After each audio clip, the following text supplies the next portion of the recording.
இன்னைக்கு ஸ்டாலின் வந்து சொல்றாரு எடப்பாடி பழனிசாமி 10 தேர்தலில் தோல்வியுற்றார். ஸ்டாலின் அவர்களே, நீங்க 2011 ஒப்பா இருக்கின்ற பொழுது எதிர்கட்சி வர முடியல, எதிர்கட்சியா கூட வர முடியல. ஆனா எங்களுடைய தலைவர் அம்மா மறைவுக்கு பிறகு பிரதான எதிர்கட்சியா அதிமுக வந்தது.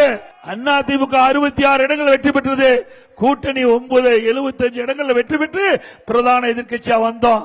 2011 2021 வரை பல தேர்தல்களே வெற்றி பெற்ற இயக்கம் அதிமுக இயக்கம். நீங்க எதிர்கட்சி வரிசையில் கூட அமர முடியாத இருந்தவர்கள், நீங்க பொய்ய பேசி மக்களை ஏமாற்றி கவர்ச்சிகரமா பேசி ஆட்சிக்கு வந்தவர்கள் நீங்க.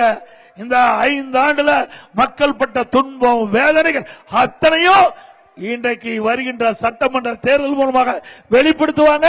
இனி திமுகவுக்கு இந்த தேர்தலோட இறுதி தேர்தல்.